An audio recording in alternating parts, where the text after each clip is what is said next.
Good morning, student. Today I will discuss the unbalanced forces for the class 9th student.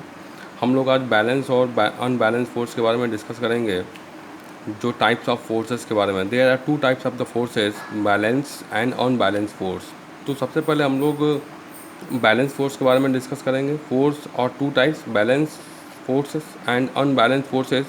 We will now discuss balance and unbalance force in detail one by one. Let us discuss the balance force. Balance forces क्या होता है? सबसे पहले balance forces के बारे में discuss करेंगे। If the resultant of all the forces if the resultant of all the forces acting on a body is zero, the force are called balance force. यानी किसी भी बॉडी पर जो जितने भी फोर्स लग रहे हैं उनका रिजल्टिंग फोर्स अगर ज़ीरो आता है तो that is known as the balance force.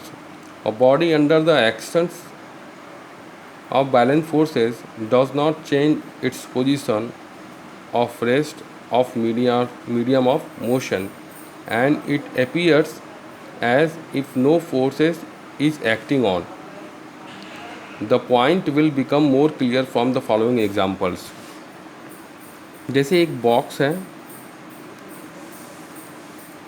इस बॉक्स पर जो है फोर्स ऑफ ग्रेविटी जो है वो डाउनवर्ड लग रहा है नीचे, और फोर्स ऑफ रिएक्शन जितना नीचे फोर्स लग रहा है उतना ही ऊपर फोर्स लग रहा है। तो ये दोनों फोर्सेस जो होते हैं वो इक्वल होते हैं।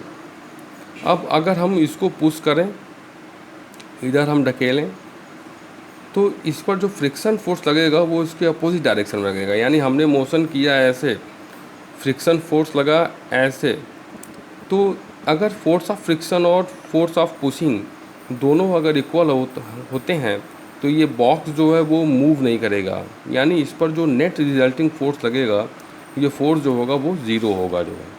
Suppose a heavy box is lying on a ground, let us push this box with our hand, we find that the box does not move and remain in state of rest through as many four forces acting on it.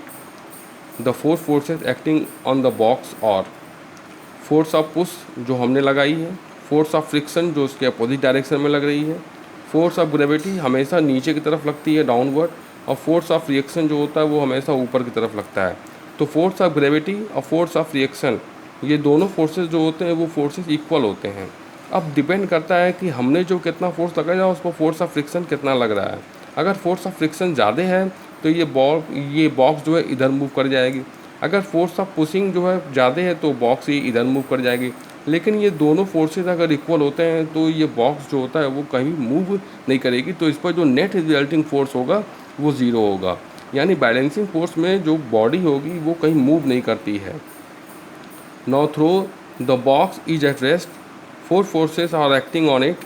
Since the box does not move at all, we conclude that the resultant of all the forces acting on it zero. The box therefore behave if no forces acting on it. The forces acting on this stationary box और N example of the balance forces. तो यहाँ पर देखेंगे balance forces में जो होते हैं ये बॉक्स जो होता है वो मूव नहीं करता है जो है। इस पर नेट जो फोर्सेस होते हैं वो सबके सब इक्वल होते हैं, और जिससे ये बॉक्स जो है मूव नहीं करेगा। तो क्या कंक्लूजन निकला? If a number of balance force act on stationary box, the body continue to remain in stationary position.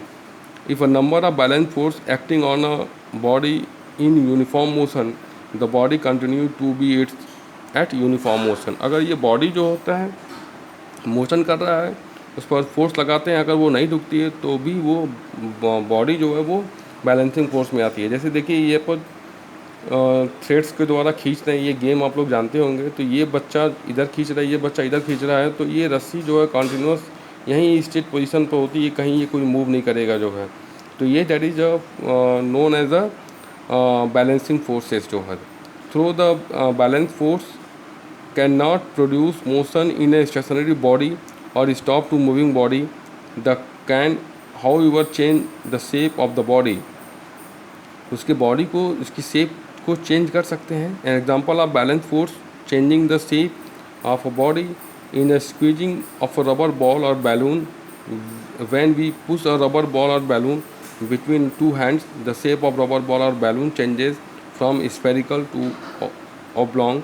In this case, we apply equal and opposite forces with our hands. Though the ball or balloon does not move, its shape and shape changes. We will now discuss the cases of the unbalanced force. तो यहाँ पर हम लोग अभी balances force के बारे में discuss किए हैं. अब अनबैलेंस फोर्स के बारे में डिस्कस हम लोग अब नेक्स्ट वीडियो में करेंगे जो है. Thank you.